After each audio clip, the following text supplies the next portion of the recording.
చిన్న వయసులోనే కార్పొరేటర్గా రెండుసార్లు విజయం సాధించి అలాగే యూత్కి ఐకాన్గా మారినటువంటి సీతాఫల్ మండికి సంబంధించిన కార్పొరేటర్ హేమ గారు అయితే మనతో పాటు ఉన్నారు. మరిన్ని విషయాలు ఆమెతో కనుక్కునే ప్రయత్నం అయితే చేద్దాం. నమస్తే ma'am, welcome to mega 9 TV. And మీరు కార్పొరేటర్గా రావాలని ఉద్దేశం మీకు ఎలా అనిపించింది? ఎవరైనా ప్రోత్సాహం ఉందా ఏంటి మ్యామ్? సో యాక్చువల్గా కార్పొరేటర్గా అవుదామని నేను ఎప్పుడు అనుకోలేదు. ఫార్చునేట్లీ మనకి 2016లో municipal elections, corporation GHMC elections వచ్చినప్పుడు మా ఫాదర్కి ఇద్దాం అనుకున్నారు సీటు. మహిళా రిజర్వేషన్ అవ్వడంతో పద్మారావు గారు యూత్ని ఎంకరేజ్ చేయాలనే ఇంటెన్షన్ తోటి నాకు సీతాఫల్ మండి డివిజన్ నుంచి అవకాశం కల్పించారు. అప్పటి నుంచి ఇప్పటిదాకా ఇప్పుడు ఆల్మోస్ట్ 10 ఇయర్స్కి దగ్గర వస్తుంది. సో ఈ 10 ఇయర్స్ సీతాఫల్ మండి డివిజన్ ప్రజల ఆశీర్వాదంతో బీఆర్ఎస్ పార్టీ మరియు కేసీఆర్ గారు మరియు పద్మారావు గారు ఏదైతే మా మున్సిపల్ మంత్రి వర్కింగ్ ప్రెసిడెంట్ ప్రీవియస్గా ఉండే కేటీఆర్ గారి ఆశీర్వాదంతో గత 9.5 సంవత్సరాలు సక్సెస్ఫుల్గా సీతాఫల్ మండి డివిజన్లో ప్రజలకి అందుబాటులో ఉంటూ వారికి ఎటువంటి ఇబ్బందులు రాకుండా చూసుకునే నిరంతర ప్రక్రియ అయితే జరుగుతూనే ఉంది. అంటే మీరు కార్పొరేటర్గా అవుతారని ఎప్పుడైనా మీరు ఫ్యూచర్లో కానీ ప్రజెంట్ కానీ ఎప్పుడైనా ఊహించుకున్నారా మ్యామ్? అసలు రాజకీయాల్లోకి వస్తానని నేను ఎప్పుడు ఊహల్లో కానివ్వండి, డ్రీమ్స్లో కూడా అనుకోలేదు. అసలు చాలా దూరంగా ఉండాలి అనుకున్న ప్రొఫెషనల్లో ఇది ఒక ప్రొఫెషన్ నాది, పాలిటిక్స్. బట్ అనుకోకుండా వచ్చిన అవకాశం అండ్ చాలామంది ట్రై చేసినా కూడా వారికి ఎవరికి రాని అవకాశం నాకు వచ్చిందని సంతోషంగా నేను కూడా ఫీల్ అయ్యాను. సో ఎవరికి రాని అవకాశం నాకు వచ్చింది కాబట్టి హార్ట్ఫుల్గా దాన్ని స్వీకరించి ప్రజలకి సేవ చేసే భాగ్యం నాకు ప్రజలు కల్పించారు అండ్ ఆ దేవుడు కల్పించారు. కాబట్టి అప్పటి నుంచి ఇప్పుడు దాకా హ్యాపీగా ఈ ప్రొఫెషనల్ని ఎంజాయ్ చేసుకుంటూ ప్రజలకి ఎక్కడ ఇబ్బంది కాకుండా అధికారుల దృష్టికి కానివ్వండి, మా అధిష్టానం దృష్టికి తీసుకెళ్ళి ఇబ్బంది కాకుండా చూసుకునే ప్రయత్నం అయితే నిరంతరం చేస్తూనే ఉన్నాను. మీరు కార్పొరేటర్ అవ్వకముందుకు స్థానిక ప్రజలతో మాట్లాడే ప్రయత్నం ఎప్పుడైనా చేశారా? వాళ్ళ సమస్యలు విన్నారా? కార్పొరేటర్ అవ్వకముందుకు, అయిన తర్వాత కూడా విన్నారా? అప్పటికి ఇప్పటికి డిఫరెంట్ ఏంటి మ్యామ్? సో ఎప్పుడు కూడా నేను పబ్లిక్ లైఫ్లో లేను. నేను రావడం డైరెక్ట్గా అంటే నేను ఐటీ ప్రొఫెషన్లో ఉండే, అంటే అప్పుడు నా డిగ్రీ నా ఎంబీఏ అయిపోగానే నేను జాబ్ చేయడం స్టార్ట్ పెట్టాను. సో అక్కడ జాబ్ చేస్తూ నేను నా హయ్యర్ స్టడీస్ కూడా ప్రిపేర్ అవుతున్న టైంలో, అంటే నేను అబ్రాడ్కి వెళ్ళే టైంలో మా ఫాదర్కి ఆపర్చునిటీ వచ్చింది. అంటే నెక్స్ట్ వచ్చే ఎలక్షన్స్లో పద్మారావు గారు మా ఫాదర్కి ఇస్తా అన్నారు. బట్ ఫార్చునేట్లీ మహిళా రిజర్వేషన్ అవ్వడంతో నన్ను తీసుకొచ్చారు. సో దానికి ముందు అసలు ప్రజల సమస్యలు ఏంటి అనేది నాకు అంత పూర్తి అవగాహన లేదు. బట్ నాకు తెలిసిన ఏకైక ప్రాబ్లం ఏంటంటే వాటర్ ప్రాబ్లం. ఎందుకంటే మా ఇంట్లో మా మదర్ కూడా ప్రాబ్లం ఫేస్ చేస్తుండే. ఎప్పుడైనా వాటర్ రాకపోతే ట్యాంకర్ల దగ్గర కానివ్వండి, పబ్లిక్ ట్యాప్ దగ్గరికి పోయి అక్కడ లైన్లో నుంచొని, లేదంటే అక్కడ అంతా గొడవ, అదంతా ఒక సమయంలో వాటర్ ట్యాంక్ దగ్గర చాలామంది మహిళలు వాటర్ తీసుకున్న టైంలో గొడవ అయింది. ఆ టైంలో మా మదర్కి కూడా దెబ్బ తాకింది. సో అప్పటి నుంచి కూడా అది ఈ ప్రాబ్లం సాల్వ్ అయితే బాగుండు కదా అని అనుకున్న సందర్భం ఉండే. కానీ ఎప్పుడు కానీ అది నా ద్వారా ఇక్కడ ఉన్న ప్రజలకి కొద్దిగా నాతో హెల్ప్ అవుతుందని నేను కూడా ఎక్స్పెక్ట్ చేయలేదు. సో అది తెలిసిన తర్వాత ఎప్పుడైతే నాకు టికెట్ డిక్లేర్ చేసిండ్రో అప్పటి నుంచి నేను పాదయాత్ర చేసిన సమయంలో ప్రతి ఒక్క ఇష్యూ పబ్లిక్ దగ్గర నుంచి తెలుసుకొని డెఫినెట్గా నా ద్వారా ఈ ప్రాబ్లమ్స్ అన్నీ సాల్వ్ అవుతాయి కాబట్టి డెఫినెట్గా నేను చేస్తాను కూడా మాట ఇవ్వడం జరిగింది. అదే మాట మీదుగా ఈ 9.5 సంవత్సరాల పాటు ప్రజలు అడిగిన ఏ ఇష్యూ అయినా కూడా మన పార్టీ దృష్టికి కానివ్వండి, అధికారుల దృష్టికి తీసుకెళ్ళి చాలా మటుకు డెవలప్మెంట్ వర్క్స్ చేసినాము. అండ్ చాలా సివరేజ్ సిస్టమ్, వాటర్ ప్రాబ్లమ్స్ గతంలో మనకి నిజంగా చూసుకుంటే 10 సంవత్సరాలకి ముందు ట్యాంకర్ల దగ్గర, పబ్లిక్ ట్యాప్ దగ్గర కొట్టుకునే పరిస్థితి ఉండే. కానీ ఇప్పుడు ఆ పరిస్థితి లేకుండా ఇంటింటికి వాటర్ వచ్చే విధంగా కూడా గత ప్రభుత్వం చర్యలు చేపట్టింది. కాబట్టి అట్లాంటి ఇబ్బందులు లేవు. రోడ్లు వేపించడం జరిగింది, కమ్యూనిటీ హాల్స్ కట్టడం జరిగింది, పార్క్ డెవలప్మెంట్ చేయడం జరిగింది. ప్రజలకి సౌకర్యంగా ఉండడానికి మల్టీపర్పస్ ఫంక్షన్ హాల్ కట్టించి ఏదైతే మిడిల్ క్లాస్ ఫ్యామిలీస్ ఎక్కువ బర్డెన్ ఫీల్ కాకుండా నామినల్ అమౌంట్ తోటి వాళ్ళ వెడ్డింగ్సే కానివ్వండి, ఇంకేమైనా ఫంక్షన్సే చేసుకోవడానికి జిహెచ్ఎంసీ కమ్యూనిటీ హాల్స్ కట్టించాము. గతంలో కేసీఆర్ గారి హయాంలో కేజీ టు పీజీ ఏదైతే విద్య మీద చాలా వాళ్ళు ఇంట్రెస్ట్ చూపించి ఎన్నో గురుకుల స్కూల్స్ కానివ్వండి, BC hostels, SC ST hostels ఏర్పాటు చేశారు. దాంట్లో భాగంగానే కేజీ టు పీజీ అన్న జియో మా సీతాఫల్ మండి డివిజన్లోనే స్టార్ట్ అయింది. దానికి చాలా కష్టపడ్డారు మా పద్మారావు గారు. సో అది కూడా మా సీతాఫల్ మండిలో ఇప్పుడు ఒక 30 కోట్ల ప్రాజెక్ట్ స్కూలు, కాలేజ్ కట్టడం జరుగుతుంది. అది ఇప్పుడు ఆన్గోయింగ్ వర్క్లో ఉంది. అదే కాకుండా మా సికింద్రాబాద్ నియోజకవర్గంలో ఏదైనా చిన్న ఇన్సిడెంట్ జరిగినా కూడా హాస్పిటల్స్ అంటే ప్రభుత్వ హాస్పిటల్స్ ఎక్కువ లేదు. ఒక కుట్టి వెల్లడి హాస్పిటల్ అని ఒకటి ఉంటుండే. గత 60 సంవత్సరాల నుంచి ఆ హాస్పిటల్ ఒకటే, అయితే లేబర్ డెలివరీసే కానివ్వండి, లేదంటే ఏదైనా చిన్న ఇష్యూస్ అయినా కావాలంటే అక్కడికి వెళ్ళాలి. సో ప్రభుత్వం ఏర్పాటైన తర్వాత ఇక్కడ ఉన్న ప్రజలకి అన్ని విధాలుగా మంచిగా ఉండడానికి ఒక 50 బెడెడ్ ఆర్ 100 బెడెడ్ హాస్పిటల్ ఉంటే బాగుంటుందనే ఉద్దేశంతో పద్మారావు గారు అదే చొరవ తీసుకొని నా డివిజన్లో ఆ హాస్పిటల్ ఇప్పుడు 7 నుంచి 8 కోట్ల ప్రాజెక్ట్ అది కూడా కడుతున్నారు. అది కూడా ప్రాజెక్ట్ నడుస్తుంది.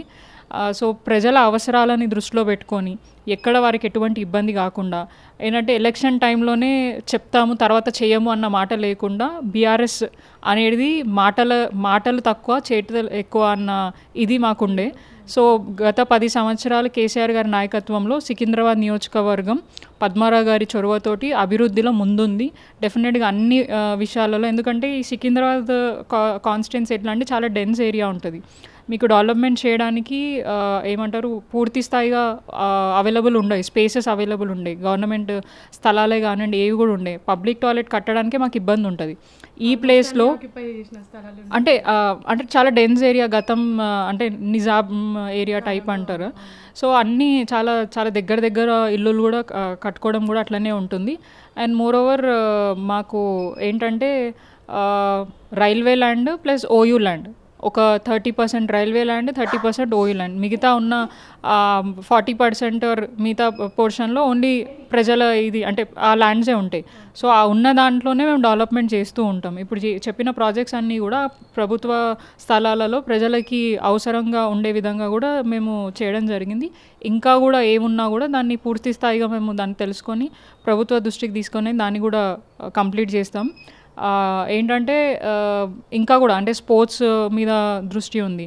స్పోర్ట్స్ కూడా ఏదైనా చిన్న మినీ కాంప్లెక్స్ కడితే ఎవరైనా ఇక్కడ నుంచి, ఎందుకంటే వైఎంసీ ఏరియాకి లేదంటే అటు సైడ్ పారాడైజ్ సికింద్రాబాద్ సైడ్ ఏరియాకి వెళ్ళి వాళ్ళు పిల్లలు సమ్మర్ క్యాంప్లో కోచింగ్ తీసుకుంటారు. సో అదేదో ఇక్కడే సికింద్రాబాద్లో ఉంటే ప్రజలు ఇక్కడనే అందుబాటులో ఉంటుంది కాబట్టి అది కూడా చేసుకునే అవకాశం ఉంటుందని అది కూడా చేస్తున్నాం. అండ్ మా దగ్గర నాలా ఏరియా చాలా ఉంటుంది. ఆ నాలా సరౌండింగ్స్ ఏరియాలో చాలా ఇల్లులు ఉంటాయి. సో దాన్ని దృష్టిలో పెట్టుకొని మాన్సూన్ టైంలో ఇక్కడ ఇబ్బంది కాకుండా గత ఈ 9 సంవత్సరాల కాలంలో డీషిల్టింగ్ చేపించడమే కానివ్వండి, నాలా కొద్దిగా వైడనింగ్ చేపించడము, అక్కడ ఏదైనా బెండ్ పైప్స్ వేసి వాటర్ ఓవర్ఫ్లో కాకుండా చేయడం, అట్లాంటి పనులు. అదే కాకుండా పర్మనెంట్గా సొల్యూషన్ ఉండే విధంగా స్టాండింగ్ కమిటీ, నేను 2 టర్మ్స్ స్టాండింగ్ కమిటీ కూడా చేయడం జరిగింది. దాంట్లో గత ప్రభుత్వం ఉన్నప్పుడు కేటీఆర్ గారు పద్మారావు గారి చొరవతోటి 10 కోట్ల నిధులు స్టాండింగ్ కమిటీలో అప్రూవ్ తీసుకున్నాం. సో గత 2.5 years నుంచి మేము ఆ వర్క్ గురించి ఫాలోఅప్ చేస్తున్నాం. ఇంకా కూడా ఇప్పుడు ప్రభుత్వం వచ్చి 1.5 year అవుతుంది. పూర్తి స్థాయిగా అభివృద్ధి కార్యక్రమంలో మాకు ఎటువంటి సహకారం దొరకట్లేదు. సో ఏదైతే గతంలో జరిగిన శాంక్షన్ ఉన్న వరకే ఇప్పుడు దాకా మాకు స్టార్ట్ అవ్వలేదు.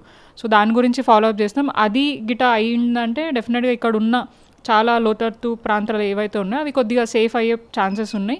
అండ్ 80% వర్షాలు రాకుండా ప్రజలని ఇబ్బంది పడకుండా చూసుకునే అవకాశం ఉంది. సో ప్రభుత్వాలను రిపీటెడ్గా రిక్వెస్ట్ చేస్తున్నాం. 1.5 year అయింది, ఇప్పుడు దాకా మాకు ఏవైతే ప్రపోజల్ పెట్టినామో అవి పూర్తి స్థాయిగా మాకు ఇవ్వట్లేదు. కలెక్షన్లు మాత్రం ట్యాక్స్ రూపంలో జిహెచ్ఎంసీ అన్ని విధాలుగా సక్సెస్ అయింది. బట్ మాకు డెవలప్మెంట్ రూపంలో డబ్బులు ఇవ్వడానికి మాత్రం వెనుకకైపోయినారు. అంటే ఇప్పుడు ప్రస్తుతం బీఆర్ఎస్ పార్టీ లీడ్లో లేదు మ్యామ్, మీరైతే బీఆర్ఎస్ పార్టీ నుంచి గెలుపొందారు. సో బీఆర్ఎస్ పార్టీకి మీ పాత్ర అనేది ఎలా ఉండబోతుంది ఇన్ ఫ్యూచర్లో కూడా, ప్రజెంట్ కూడా? ఇప్పుడైనా ముందైనా ఎప్పుడైనా కూడా డెఫినెట్గా బీఆర్ఎస్ వెనకైతే ఎక్కడ పడలేదు. గతంలో 10 సంవత్సరాలు అభివృద్ధిలో కానీ ప్రజా వెల్ఫేర్ స్కీమ్స్లో కానీ ముందే ఉంది. రేపటి రోజున అండి ప్రజెంట్ ఇప్పుడు ప్రతిపక్షంగా మాకు ప్రజలు అవకాశం ఇచ్చారు. సో వారి సమస్యలను నిరంతరం ప్రభుత్వానికి చెప్తూ వారిని ప్రశ్నిస్తూ ఆ ఇష్యూస్ ఏమున్నాయో సార్ట్అవుట్ చేయాలని చెప్పేసి నిరంతరం ప్రజల పక్షాన ఉండి కొట్లాడుతున్నాం. అప్పుడు ప్రజల గురించే మంచి చేసినాం, ఇప్పుడు ప్రజల పక్షాలే ఉన్నాం. రేపటి రోజున కూడా అధికారంలో ఉన్నా లేకపోయినా డెఫినెట్గా మాకైతే నెక్స్ట్ ఫ్యూచర్ అయితే మళ్ళీ బీఆర్ఎస్ఏ. సో అప్పుడు వచ్చినా కూడా ప్రజలవి ఏ ఇబ్బందులు ఉన్నా కూడా వాటిని అన్నిటినీ ఒకదాని ఒకటి సార్ట్అవుట్ చేసుకుంటూ వెళ్తాము. ఇప్పుడున్న ప్రభుత్వాలు ఏంటంటే ప్రభుత్వం కొత్తగా ఏర్పాటైంది, మేము ఇప్పుడే వచ్చినాము, ఇంకా మేము పూర్తి స్థాయిగా సెట్ కూడా కాలే, అయినా కూడా ప్రతిపక్షాలు మాకు అవకాశం అంటే టైం ఇస్తలేరని మాట్లాడుతున్నారు. గతంలో మేము ఏర్పాటైన అంటే బీఆర్ఎస్ వచ్చినప్పుడు టీఆర్ఎస్ ఉన్నప్పుడు అది కొత్తగా ఏర్పాటైన రాష్ట్రం. దానికంటే ముందు కాంగ్రెసే పరిపాలించింది 60-70 ఏళ్ళు. వారికి పూర్తి స్థాయిగా అవగాహన ఉంది ఎట్లా ప్రభుత్వాలు పనిచేస్తాయని చెప్పేసి. అండ్ ఇప్పుడున్న ముఖ్యమంత్రికి ఎప్పుడు కూడా మంత్రి కూడా చేయలేదు కాబట్టి ఆయన అవగాహన లేకపోవచ్చు. కానీ ప్రభుత్వాలు అనేటివి నిరంతరం వస్తూనే ఉంటాయి, దాని ప్రాసెస్ అనేది నడుస్తూనే ఉంటుంది, అడ్మినిస్ట్రేషన్ నడుస్తూనే ఉంటుంది. దాన్ని ఎట్లా తీసుకెళ్లాలని చెప్పేసి ఆలోచించాలి. కానీ రేవంత్ రెడ్డి గారు మాత్రం అట్లా ఆలోచించకుండా ప్రజలను ఇబ్బంది పెడుతూ ఆయన పరిపాలన సాగిస్తున్నాడు. సో కొద్దిగా ఇంకా అవగాహన తెచ్చుకోవాలి ఆయన అడ్మినిస్ట్రేషన్ మీద పట్టు తెచ్చుకొని పరిపాలన సాధించి ప్రజలకి ఇస్తా అన్న హామీలు ఏవైతే ఎలక్షన్ టైంలో చెప్పారో దాన్ని పూర్తి స్థాయిగా వాళ్ళు ఇంప్లిమెంట్ చేయాలి. లేని పక్షాన బీఆర్ఎస్ డెఫినెట్గా ప్రజల గొంతుకై ప్రశ్నిస్తూనే ఉంటుంది. ఎక్కడికక్కడ కాంగ్రెస్ నాయకులను అడ్డుకొని వారు ఇది నెరవేర్చేంత వరకు డెఫినెట్గా వాళ్ళని ప్రశ్నిస్తూనే ఉంటుంది బీఆర్ఎస్. దాంట్లోనే నా పాత్ర కూడా ఉంది. సో అందరితో పాటు నాతో పాటు అందరు కలిసి దీన్ని ముందుకు తీసుకెళ్తేనే మేమందరం యూనిటీగా ఉండి ముందుకెళ్తేనే ప్రజల సమస్యలు ఏవైనా కూడా కొద్దో గొప్ప సార్ట్అవుట్ అవ్వడానికి అవకాశం ఉంటుంది. సో బీఆర్ఎస్ పార్టీ ఏది కూడా మాకు రెస్పాన్సిబిలిటీ ఇస్తే ఆ రెస్పాన్సిబిలిటీని ఫుల్ఫిల్ చేయడానికి మేము పనిచేస్తాం తప్ప అంతకుమించి ఆ లైన్ దాటి పనిచేసే అవకాశం అయితే లేదు. ఇప్పుడు ప్రస్తుతం మీరు బీఆర్ఎస్ పార్టీలో సంతోషంగా ఉన్నారా మ్యామ్? డెఫినెట్గా చాలా హ్యాపీగానే ఉన్నాను, మాకు ఎటువంటి ఇబ్బందులు లేవు. అండ్ ఇప్పుడు ఈ స్థాయిలో నేను కూర్చొని మాట్లాడగలుగుతున్నానంటే అది కేవలం బీఆర్ఎస్ పార్టీ, గత టీఆర్ఎస్గా ఉన్న బీఆర్ఎస్ పార్టీయే. వారిచ్చిన ప్రోత్సాహం, వారిచ్చిన ఎంకరేజ్మెంట్, వారిచ్చిన అవకాశంతో నేను ఈరోజు ప్రజలకి సేవ చేయగలుగుతున్నా అండ్ కొద్దో గొప్ప వారికి నేను హెల్ప్ చేయగలుగుతున్నా. సో నేను సంతోషంగా ఉన్న పార్టీ అందరిని, ఎందుకంటే ఇప్పుడు 60 లక్షల పైగా ఉన్న కుటుంబం బీఆర్ఎస్ పార్టీ. కొద్దో గొప్ప ఒక ఇంట్లోనే అన్నదమ్ముల మధ్యలోనూ అక్క చెల్లెల మధ్యలోనూ కొన్ని విభేదాలు ఉంటాయి. సో అదొక్కటి బేస్ చేసుకొని మొత్తం ఇక పార్టీ అంతా డిస్టర్బ్ అయింది అని అనడానికి లేదు. డెఫినెట్గా ఏదైనా లోటుపాట్లు ఉంటే మేము మాట్లాడుకొని సరిదిద్దుకొని మళ్ళీ మేము ప్రజల గురించి ఒకటే కొట్లాడతాం తప్ప మళ్ళీ వీళ్ళు చేసే డైవర్షన్ పాలిటిక్స్లో మేము దాంట్లో దూరి అయ్యో ఏదో అయిపోతుందన్న క్వశ్చన్ అదే మేడం. కవితక్క లెటర్ అయితే ఏదైతే బయటకు వచ్చిందో సో అది ఎంతవరకు నిజము, ఆ నిజమేనా? కుటుంబాలలో ఈ అల్లకల్లోలమే నిజమేనా, లేకపోతే ఆపోజిట్ పార్టీ ఏమైనా సృష్టిస్తుందా అనేసి ఒక డౌట్ అయితే ప్రజల్లో ఉంది. దీనిపైన మీ కామెంట్స్ ఏంటి మ్యామ్? అంటే ఇప్పుడు అక్కనే స్వయంగా ఒప్పుకున్నారు. ఆ లెటర్ కేసీఆర్ గారికి నేను రాయడం జరిగింది. అది కూడా నా ఒపీనియన్ కాదు, నేను జనాలలో తిరుగుతుంటే కొంతమంది మాకు ఇచ్చిన ఫీడ్బ్యాక్. నేను సార్కి ఇది ఫస్ట్ టైం కాదు, చాలా సందర్భాలలో నా ఫీడ్బ్యాక్ ఇట్లాంటిది నేను ఇవ్వడం జరుగుతుంది అని చెప్పేసి, అండ్ పార్టీ కూడా దాన్ని స్వీకరించి ఇట్లాంటివి ఏమైనా ఉంటే కూడా మేము మాట్లాడుకొని ఇంటర్నల్గా మేము సార్ట్అవుట్ చేసుకుంటామని చెప్పడం జరిగింది. సో ఎక్కడ కూడా ఎటువంటి డిస్టర్బెన్సెస్ లేవు. ఏదైతే ఇప్పుడు ఉన్న కాంగ్రెస్ పార్టీ వాళ్ళు వాంటెడ్గా దాన్ని ఇష్యూ చేసే ప్రయత్నం చేస్తున్నారు. ఫస్ట్ ఆఫ్ ఆల్ వాళ్ళ ఇంట్లోనే ఆ కాంగ్రెస్ పార్టీలోనే గల్లీకో లొల్లి ఉంది. ఫస్ట్ ఆ లొల్లిని వాళ్ళు సార్ట్అవుట్ చేసుకొని తర్వాత మా గురించి మాట్లాడితే బాగుంటుంది. మాకు ఎంత ఇబ్బందులు ఉన్నాయి ఇప్పుడు చూడండి, మొన్న కవితక్క ఇష్యూని ఇంతగానం ఏదో కేటీఆర్ అన్నకి కవితక్కకి ఏదో ఉంది అని చెప్పి మాట్లాడుతున్నారు. ఇప్పుడు నిన్న ఏసీపీ నోటీస్ ఇవ్వగానే ఫస్ట్ స్పందించిన దాంట్లో కవితక్క గారు ఉన్నారు. అప్పుడు కవితక్క ఏ ఇష్యూ అయినా కూడా కేటీఆర్ అన్న యాజ్ ఎ బ్రదర్గా, యాజ్ ఎ వర్కింగ్ ప్రెసిడెంట్గా ఆయన రెస్పాండ్ అయ్యిండు. ఇప్పుడు వర్కింగ్ ప్రెసిడెంట్గా ఆయనకి ఇబ్బంది అయినప్పుడు ఒక సిస్టర్గా, ఒక పార్టీ ప్రతినిధిగా కవితక్క కూడా అట్లానే రెస్పాండ్ అయినరు. సో ఎవరికి ఏ ఇబ్బందులు ఉన్నా కూడా ఒకరికొకరు మేము డెఫినెట్గా ఉంటాం. ఎక్కడ కూడా మాకు ఎటువంటి భేదాలు ఇబ్బందులు లేవు. ఉన్నా కూడా మేము మాట్లాడుకొని దాన్ని సార్ట్అవుట్ చేసుకుంటాం. దాన్ని వీరు వేరే రకంగా చూపించి దాన్ని మమ్మల్ని ఏదో డైవర్ట్ చేసి డిస్టర్బ్ చేసే ప్రయత్నం ఎంతమంది ఎన్ని చేసినా కూడా అది రాదు. అండ్ వారికి తెలుసు క్లియర్గా. ఇప్పుడు ఆయనకే first of all Rahul Gandhi దగ్గర అంత స్పేస్ లేదు.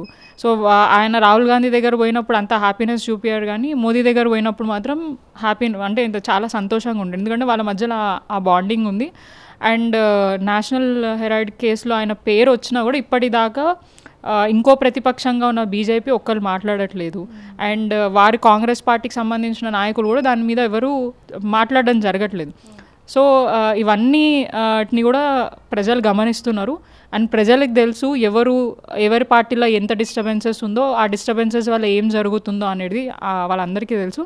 అండ్ మోర్ ఓవర్ ఆయన సీట్ని కాపాడుకోవడానికి ఇట్లాంటి డైవర్షన్ పాలిటిక్స్ చేస్తూ ఏదో ఒక ఇష్యూ, అంటే ఇప్పుడు ఆయన ఈడీ కేసు ఏదైతే ఛార్జ్షీట్లో ఆయన ఈడీ పేరు పెట్టారో అది బయటికి రాకుండా కేసీఆర్ గారి గురించి అంటే కాళేశ్వరం కమిషన్ దాని మీద నోటీస్ ఇచ్చారు, తర్వాత కవితక్క లెటర్ మీద, తర్వాత ఏసీబీ నోటీస్ అని చెప్పేసి ఏదో ఒకటి, అంటే ఆయన దాకా రాకుండా చూసుకోవడానికి ఎంత నీచానికైనా దిగజారే తత్వం ఉన్న రేవంత్ రెడ్డి గారు ఇట్లాంటి చిల్లర రాజకీయాలు చేస్తూ మా పార్టీలో ఉన్న నాయకులను డిస్టర్బ్ చేసే ప్రయత్నం చేస్తున్నారు. ఎంత డిస్టర్బ్ చేసినా దానికి మేము డైవర్ట్ కాకుండా నువ్వు చేసే పనులని ప్రశ్నిస్తేనే బీఆర్ఎస్ పార్టీ ఉంటుంది. సో మేము అందరం ఒకటిగా ఉన్నాం. ఏ ఇబ్బందులు వచ్చినా ఏమన్నా మేమేం మాట్లాడుకొని మేమేం చదువుకొని ప్రజల దగ్గరకు వచ్చి ప్రభుత్వాలను ప్రశ్నిస్తామే తప్ప ఏదో అయిపోయిందని చెప్పేసి వెనుకకు జరిగే ప్రసక్తి అయితే లేదు. హైడ్రా వల్ల జిహెచ్ఎంసీకి ఆదాయం అయితే తగ్గింది మ్యామ్. సో దీనిపైన మీ కామెంట్స్ ఏంటి? హైడ్రాని సమర్థిస్తారా మీరు? ప్రభుత్వాలు ఏవి వచ్చినా కూడా ఏ ప్రభుత్వమైనా ప్రజలకి మంచి చేయడానికి మాత్రమే ఏవైనా సంస్థని ఏర్పాటు చేయాలి. గతంలో డిఆర్ఎఫ్ అనేది ఒకటి ఏర్పాటు చేసి ఏదైతే చెరువులే కానివ్వండి, ఏదైనా ఇల్లీగల్గా ఆక్యుపైడ్ అవుతున్న స్థలాలే కానివ్వండి, త్రూ డిఆర్ఎఫ్ ఎన్ఫోర్స్మెంట్ డైరెక్ట్ తోటి మనము దాన్ని కాపాడే ప్రయత్నం చేసినాం. గతంలో ఇది ఏదైతే హైడ్రా అన్న పేరుందో అప్పుడు డిఆర్ఎఫ్ అన్న పేరుతోటి మనము చెరువులు కానీ అవన్నిటిని కూడా కాపాడుకునే ప్రయత్నం చేసినాం. దాన్నే పేరు మార్చుతూ హైడ్రాని తీసుకొచ్చారు. హైడ్రాతో మీరు ఎక్కడైనా కబ్జా అయిన చోట్ల పూర్తి స్థాయిగా చర్యలు తీసుకుంటున్నారంటే లేదు. కేవలం భయపెట్టించి ప్రజలని, రియల్ ఎస్టేట్ని, బిల్డర్లని భయపెట్టించి డబ్బులు తీసుకునే ప్రయత్నం, అది కూడా గవర్నమెంట్కి కాదు, వాళ్ళ ఖజానా, సొంత ఖజానా నింపుకోవడానికి, వాళ్ళ జోబులు నింపుకోవడానికి ఇట్లాంటి చర్యలు చేపడుతున్నారు. ఇప్పుడు దీంతో ఏదైతే నష్టం జరిగిందో ప్రజలకి, అఫ్కోర్స్ అది హైడ్రా అనేది కాన్సెప్ట్ మంచిది, అంటే ఏమంటారు కబ్జా కాకుండా ఏవైనా ప్రొటెక్ట్ చేయడం అనేది కాన్సెప్ట్. అది పూర్తి స్థాయిగా జరుగుతుందంటే అది జరగట్లేదు. అది ఒక 1% జరిగితే 99% ప్రజలను ఇబ్బంది పెట్టి వాళ్ళ స్థలాల మీదకి జేసీపీలను తీసుకొని పోయి వాళ్ళని ఇబ్బంది పెట్టే ప్రయత్నమే రేవంత్ రెడ్డి గవర్నమెంట్ చేస్తుంది. ఇప్పుడు పర్మిషన్ లేవు, కబ్జా అయినాయని మాట్లాడుతున్నారు. ఈ పర్మిషన్లు ఇప్పుడైతే లేవు కదా, ఎన్నో సంవత్సరాల నుంచి ఉన్నాయి. 10 సంవత్సరాలకి ముందు నుంచి కూడా ఆ పర్మిషన్లు అక్కడ ఉన్నాయి. అప్పుడు ఉన్న ప్రభుత్వాలు మీరే. ఇప్పుడు అయ్యప్ప సొసైటీ గురించి కబ్జాలు అయిపోయినాయి అని చెప్పి అప్పుడు నువ్వు మాట్లాడినావు. ఇప్పుడు అట్లాంటి జాగాలలోకి పోయి నువ్వు ఇల్లీగల్ అని చెప్పేసి వాళ్ళు కోట్లలో విలువ చేసిన ప్రాపర్టీలు వితౌట్ నోటీస్ లేకుండా, వాళ్ళకి వితౌట్ ప్రయర్ ఇంటిమేషన్ లేకుండా, కనీసం కొద్దిగా టైం ఇవ్వకుండా వాళ్ళు మిడిల్ క్లాస్ ఫ్యామిలీస్ లోన్స్ తీసుకొని ఇల్లులు కట్టుకుంటే దౌర్జన్యంగా రాత్రికి రాత్రి పోయి జేసీపీలను పెట్టి కూలగొట్టి వాళ్ళని రోడ్డు మీదకి తీసుకొని వచ్చినావు. ఇట్లాంటి పరిపాలన ఎవరు కోరుకోలేదు. ఏ ప్రభుత్వాలు వచ్చినా కూడా ప్రజలకు మంచి చేయాలని కోరుకుంది తప్ప ఈ హైడ్రా పేరుతో రియల్ ఎస్టేట్ కంప్లీట్గా కూలిపోయింది.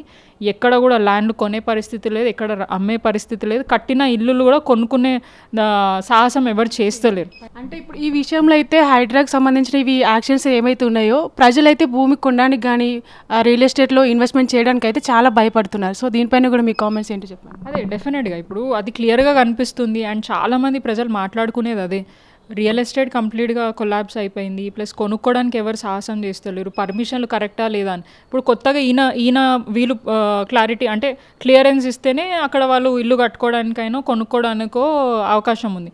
ఆ క్లారిటీ ఇవ్వడానికి మొత్తం వీళ్ళందరి జోబులు నింపాలి. ఆ జోబులు నింపిన తర్వాతనే వాళ్ళకి ఇస్తారు. మరి కబ్జా అయిన వాళ్ళ రేవంత్ రెడ్డి వాళ్ళ తమ్ముడు ప్రాపర్టీని డిస్టర్బ్ చేస్తలేరు. అండ్ ఎంఐఎం పార్టీకి సంబంధించిన కొంతమంది నాయకుల ప్రాపర్టీస్ డిస్టర్బ్ చేస్తారు. అవి కూడా ఏమంటారు రివర్ బెడ్లో ఉన్న ప్రాపర్టీసే. వారికి మాత్రం టైం దొరుకుతుంది, కోర్టు నుంచి ఆర్డర్లు వస్తే అన్ని రకాలుగా వాళ్ళకి సపోర్ట్ దొరుకుతుంది. బట్ సామాన్య ప్రజలకి మాత్రం ఎటువంటి సపోర్ట్ దొరకదు. అండ్ ఈ హైడ్రా అనేది కేవలం సాటర్డే సండేస్నే వర్క్ అవుతుంది. And more over supreme court, high court కూడా వాళ్ళకి చాలా సార్లు చెప్పడం జరిగింది, మీరు ఇట్లా చేయడం కరెక్ట్ కాదు, ఇట్లా మళ్ళీ చేస్తే యాక్షన్ తీసుకుంటామని. కానీ అయినా కూడా వారి ఆర్డర్స్ని బేఖాతరు చేస్తూ హైడ్రా మాత్రం అంటే మేమే హోల్ అండ్ సోల్ మేమే, ఎవరు మమ్మల్ని ఆపలేరు అన్న ఒక ఏమంటారు పొగడుతోటి ముందుకెళ్తుంది. డెఫినెట్గా దీన్ని ప్రజలందరూ కూడా గమనిస్తున్నారు. ఇట్లాంటి చర్యలకైతే పాల్పడద్దు. రేవంత్ రెడ్డి గారు ప్రజల పక్షాన మాట్లాడుతున్నట్టు హైడ్రా కొంచెం కన్సిడర్ చేయాలా అది. అరే నీ చేతిలోనే ఉంది కదా హైడ్రా, నువ్వు గట్టిగా చెప్పాలి కదా. ఏదో మీడియా ముందుకు వచ్చి పిఆర్ కోసం అని హైడ్రా కొంచెం చూసి వివరించాలి అని అంటే రంగనాథ్ గారిని పెట్టింది మీరే, ఆయనకు డైరెక్షన్స్ ఇచ్చేదే మీరే, ఆర్డర్స్ పాస్ చేసేదే మీరే. మళ్ళీ ఇప్పుడు ఏం తెలియనట్టు ముందుకొచ్చి మన ఏమంటారు అందరి ముందు ఏదో నేను జాలి చూపిస్తున్నా ప్రజల పక్షాన్నే ఉన్నా అని చెప్పి మాట్లాడు. అవన్నీ చేసేటప్పుడు నీకు ఐడియా లేకుండేనా? ఆయన జేసీపీలు తీసుకోవేది నీకు తెలుసు, సాటర్డేలు సండేలు పనిచేసాడు నీకు తెలుసు, ఏడ పోయి కూలగొడుతున్నాడు, అన్ని ఇన్ఫర్మేషన్ నీకు ఉంటాయి. అవన్నీ ఆపే దమ్ము లేదు. కానీ మీడియా ముందుకు వచ్చి అయ్యో చూడండి పాపం అది అని చెప్పేసి కళ్ళబొల్లి మాటలు మాట్లాడడం కరెక్ట్ కాదు. ఇవన్నీ జరగక ముందు చేస్తే బాగుంటుంది. అదే ప్రజల్ని 2BHKకి షిఫ్ట్ చేస్తున్నా అన్నాడు. గతంలో 2BHKనే పాడుపడిపోయిన బిల్డింగ్లు లాగా ఉన్నాయి, అది కూలిపోతాయి, నాణ్యతలిగా కట్టిండు కేసీఆర్ అది ఇది అని మాట్లాడుతూ ఇప్పుడు అదే 2BHKని ఇంద్రమ్మ ఇల్లు కింద కన్వర్ట్ చేసి కలర్లు మార్చుకొని అదే ప్రజలకి ఆయన అందిస్తున్నారు. మరి అదెట్లా బంగారం అయిపోయింది ఇప్పుడు ఆయనకి? సో ఇవన్నీ కూడా గమనిస్తున్నారు, ప్రజలకు అర్థమవుతుంది. ప్రజలు కోరుకున్న పరిపాలన ఇది కాదు యాక్చువల్గా. అంటే ప్రస్తుతం కాంగ్రెస్ పాలనపైన మీ అభిప్రాయం ఏంటి మ్యామ్ ఆల్ ఓవర్గా? నేను నాకు ఊహ తెలిసినప్పటి నుంచి ప్రభుత్వాలను చూస్తున్నా. గతంలో చాలామంది చీఫ్ మినిస్టర్ని చూసినాం, చాలా ప్రభుత్వాలు వచ్చినాయి, పనిచేసినాయి, పోయినాయి. గతంలో కూడా కాంగ్రెస్ పార్టీ ఇంత వరస్ట్గా పనిచేయాలి. కొద్దో గొప్ప ప్రజలకు మంచి చేసే పనులు కొన్ని చేసే ఇవి ఉండే, కానీ ఇప్పుడు అది కూడా లేదు. పూర్తిగా 10 సంవత్సరాలు ఏదైతే అభివృద్ధి క్యాపిటల్ ఏమంటారు రెవెన్యూలో ముందుండే నెంబర్ 1 రాష్ట్రంగా తెలంగాణ ఉండే. సో ఇవన్నింటినీ మళ్ళీ ఒక 15-20 సంవత్సరాలు వెనుకకు లాగేసి రేవంత్ రెడ్డి గారు మొత్తం తెలంగాణ బ్రాండ్ని, హైదరాబాద్ బ్రాండ్ని మొత్తము కిందికి పడేసిండు. సో పరిపాలన చాతన అవ్వట్లేదు. ఉన్న అక్కడ మంత్రులందరూ కూడా అవగాహన లేకుండా ప్రవర్తిస్తున్నారు. కేవలం వాళ్ళ జోబులు నింపుకొని అట్లనే సెంట్రల్లో ఉన్న వాళ్ళ కాంగ్రెస్ పార్టీ నాయకులని ఇంప్రెస్ చేయడానికి, వాళ్ళకి బ్యాగులు పంపించడానికి పనిచేస్తున్నారు తప్ప ప్రజలకి మంచి చేయడానికి మాత్రం ఎక్కడ పనిచేయట్లేదు. అది వాళ్ళకి ఆల్రెడీ 6 monthsలోనే అర్థమైంది. ఇస్తాన్న 6 గ్యారంటీస్ ఎక్కడ కూడా ఇంప్లిమెంట్ చేయలేదు. కేవలం ఒక ఫ్రీ బస్సే పెట్టినారు. ఆ ఫ్రీ బస్తో మహిళలందరూ ఇబ్బంది పడుతున్నారు. ఆర్టీసీ అంతటా కూడా నష్టాలకి కూలుకుపోయింది. మళ్ళీ మిగతా ఏవైతే మహిళలని కోటేశ్వరులను చేస్తా అని చెప్పి మాట్లాడిండు ఆయన. తులం బంగారమే కానివ్వండి, స్కూటీలే కానివ్వండి, పెన్షన్లే కానీ ఇప్పటిదాకా ₹1 కూడా సరిగా వాళ్ళకి విడుదల చేయలేదు. అంటే పెన్షన్లు పెంచలేదు, తులం బంగారం ఇవ్వలేదు, ప్లస్ 2500 డబ్బులు మహిళలకు ఇస్తానది అది ఇవ్వలేదు. వృద్ధులకే కానివ్వండి, అట్లానే స్కూటీస్ ఇస్తున్నారు మహిళలకి, ఎవరైతే డిగ్రీ చదివే వాళ్ళకి కానీ వాళ్ళకి. సో ఇట్లాంటివి ఎన్నో హామీలు చెప్పి ఇప్పటిదాకా కూడా దాన్ని నెరవేర్చలేదు. ప్రజలు కూడా ఏమనుకున్నారంటే గత ప్రభుత్వం చేసింది వచ్చే ఏ ప్రభుత్వం అయినా దాన్ని క్యారీ ఫార్వర్డ్ చేస్తూ ఇంకా ఇస్తా అన్న హామీలు నెరవేరుస్తారు. ఎందుకంటే గతంలో కేసీఆర్ గారు అదే చేశారు. దానికంటే ముందు కాంగ్రెస్ ఉన్నప్పుడు వారు ఏవైతే స్కీమ్స్ ఉన్నాయో దాన్ని ముందుకు తీసుకోబోతూ ఇంకా ఏవైతే ఎలక్షన్ టైంలో చెప్పినవే కాకుండా ఆయన సొంతంగా ప్రజలని ఇష్యూస్ని తెలుసుకొని మేనిఫెస్టోలో పెట్టని కూడా చాలా మటుకు ఇంప్లిమెంట్ చేసిండు. సో ఇవన్నిటినీ కూడా తెలుసుకొని ప్రభుత్వాలన్నీ పనిచేస్తాయి కదా అని చెప్పేసి కొద్దిగా ఆశకు పోయి ప్రజలు కూడా కాంగ్రెస్ పార్టీకి అవకాశం ఇస్తే వాళ్ళు ప్రజలని గాలికి వదిలేసి కేవలం ఇప్పుడు మళ్ళీ మిస్ వరల్డ్ అని చెప్పేసి పెట్టి వాళ్ళ చుట్టే తిరుగుతున్నారు తప్ప ప్రజలను పట్టించుకుంటారు. ఇప్పుడు రైతులు ఇబ్బంది పడుతున్నారు, వర్షాకాలం వచ్చింది, పంటలు కొన్ని పరిస్థితులు లేవు, వాళ్ళ పంటలన్నీ ఎక్కడికక్కడ ఈ వర్షాలకి మొత్తం డ్యామేజ్ అయినాయి, వాళ్ళకి నష్టపరిహారం ఇస్తలేరు. సో ఇవన్నిటిని పట్టించుకునే టైం లేదు రేవంత్ రెడ్డికి. కానీ మిస్ వరల్డ్ కాంపిటీషన్స్లో పాల్గొన్న మహిళలను ఇంప్రెస్ చేయడానికి అండ్ మనం రీసెంట్గా కూడా ఒక ఇష్యూని కూడా మనం చూడడం జరిగింది. ఒక మిస్ ఇంగ్లాండ్ ఇక్కడ నుంచి వాళ్ళ దేశానికి వెళ్ళిపోయి నన్ను వేస్ట్గా చూస్తున్నారు అని చెప్పేసి ఒక స్టేట్మెంట్ కూడా తను ఇవ్వడం జరిగింది. సో అసలు ఏం జరుగుతుంది ఏంటిది అంటే మన తెలంగాణ మహిళల ఏమంటారు గౌరవాన్ని వాళ్ళ కాళ్ళ దగ్గర తాకట్టు పెడతాడు. మళ్ళీ ఆ మహిళలకి ఏమైనా గౌరవం ఇచ్చిండ్రా అంటే అది కూడా లేదు. వాళ్ళని కూడా వేరే రకంగా వాళ్ళు ట్రీట్ చేయడంతో వాళ్ళు ఇబ్బంది పడి వాళ్ళ దేశానికి పోయి మన తెలంగాణ గురించి మాట్లాడడం అనేది నిజంగా దీన్ని రాష్ట్ర స్థాయిలోనే తెలంగాణ పేరు ఖరాబ్ అవుతుంది అనుకున్నాను, కానీ దేశాల నేషనల్ ఇంటర్నేషనల్ లెవెల్లో కూడా ఈయన ఖరాబ్ చేస్తున్నాడు అనేది ఇప్పుడు ప్రజలకు అందరికీ అర్థమైపోయింది. ప్రస్తుతం ఉన్న మీ కార్పొరేషన్కి సంబంధించి డివిజన్కి సంబంధించిన ప్రజలకు లాస్ట్ ఫైనల్గా మీరు ఏం చెప్పబోతున్నారు మ్యామ్? అంటే ప్రజలకి మనం చెప్పేంత వాళ్ళం కాదు. డెఫినెట్గా ప్రజలకు తెలుసు ఏం జరుగుతుంది ఏంటి అని చెప్పేసి రాష్ట్రంలో. గత బీఆర్ఎస్ ఉన్నప్పుడు పరిపాలన ఎట్లుండే, ఇప్పుడు కాంగ్రెస్ పరిపాలన ఎట్లుంది, ఇస్తా అన్న హామీలు ఎక్కడ పోయినాయి ఏంటిది అనేది నిరంతరం ప్రజలు చూస్తూనే ఉన్నారు. అండ్ ఇక్కడ సీతాఫల్ మండి నుంచి యాజ్ ఎ బీఆర్ఎస్ పార్టీగా నేను వాళ్ళని రిప్రజెంట్ చేస్తున్నప్పుడు వాళ్ళు మమ్మల్ని వచ్చి అడుగుతున్నారు. అంటే పెన్షన్లు ఏమైనాయి అమ్మా, బంగారం ఏమైంది, మాకు ఇస్తాను 2500 ఏమైందని. అంటే ప్రభుత్వంలో డెఫినెట్గా నేను సమాధానం చెప్పే పొజిషన్లో ఉంటుండే. కానీ ఎంత ప్రభుత్వంలో నేను అంటే ప్రభుత్వంతో నాకు ఎంత ఇంటరాక్షన్ ఉన్నా వారు ఏం చేస్తున్నారు అనేది ప్రభుత్వంకి క్లారిటీ లేదు. పైన ఉన్న అధికారులకే అసలు ప్రభుత్వం ఇవన్నీ చేస్తుందా లేదా అనేది వాళ్ళకే క్లారిటీ లేదు. వాళ్ళు మాకు క్లారిటీ ఇస్తేనే మేము ప్రజలకి ఏం చెప్పడానికి అవకాశం ఉంటుంది. సో ప్రజలందరూ గమనిస్తున్నారు. వచ్చేవి లోకల్ బాడీ ఎలక్షన్స్, కనీసం ఎప్పటికైనా తెలుసుకోండి ఏం చేస్తున్నారు. 1.5 year నుంచి ప్రజలను ఎట్లా ఇబ్బంది పెడుతున్నారు, ప్లస్ ఇస్తా అన్న హామీలు ఎక్కడ పోయినాయి. అండ్ పూటకొక మాట అంటే ఇప్పుడు మనం ఏదైనా ఇష్యూ వాళ్ళ గురించి ప్రభుత్వం గురించి మాట్లాడితే దాన్ని డైవర్ట్ చేయడానికి ఎంత నీచంగా రేవంత్ రెడ్డి దిగజారుతున్నారు. ప్రభుత్వాలు ఏవైనా కూడా ప్రజల మీద దృష్టి సాధించాలి. కానీ ఇప్పటికీ 1.5 year అయినా కూడా ప్రజల మీద ఇంట్రెస్ట్ చూపిస్తలేడు రేవంత్ రెడ్డి. కానీ ప్రతిపక్షాలైన మా మీద ప్రశ్నిస్తున్న వాళ్ళ మీద అక్రమ కేసులు పెడుతూ ఇబ్బంది పెట్టి ఈవెన్ ప్రజల్ని ఈవెన్ మీడియా వాళ్ళని ప్రజలు ఏదైతే చెప్తున్నారో దాన్ని కూడా వాళ్ళ న్యూస్ ఛానల్స్లలో యూట్యూబ్ ఛానల్స్లలో చూపిస్తే కూడా వాళ్ళ మీద దాడులు చేయడం, వాళ్ళ మీద అక్రమ కేసులు పెట్టడం, ఇబ్బంది పెట్టే ప్రయత్నమే ఈ రాష్ట్ర ప్రభుత్వం చేస్తుంది. ఇవన్నిటిని కూడా ప్రజలు గమనిస్తున్నారు. అండ్ మా ప్రజలకి నేను విజ్ఞప్తి చేస్తున్నా, కాంగ్రెస్ నాయకులు ఎక్కడికక్కడ వచ్చి మీకు అది చేస్తాం ఇది చేస్తాం అన్నారు కదా, ఇప్పటిదాకా 1.5 year అవుతుంది. మరి ఏం చేశారు అనేది వాళ్ళని అడగండి. మేమేం చేసినామో మేము చెప్తాం, వాళ్ళు ఏం చేసారో 1.5 yearలో వాళ్ళని అడగండి.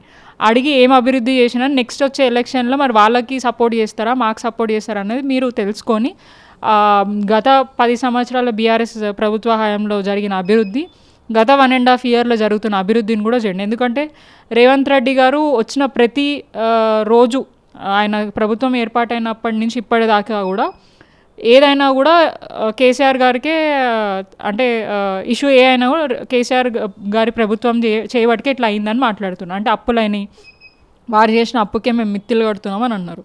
సో వారికి తెలుసు రాష్ట్రం కొత్తగా ఏర్పాటైంది కాబట్టి అభివృద్ధి చేయడానికి ఏ రాష్ట్రమైనా కూడా కొద్ది గొప్ప అప్పు తెచ్చుకుంటుంది. తెచ్చుకొని దాన్ని ఎట్లా పూర్తి స్థాయిగా మళ్ళీ దాన్ని రీపే చేయాలనేది కూడా ప్రభుత్వాలకు అవగాహన ఉంటుంది.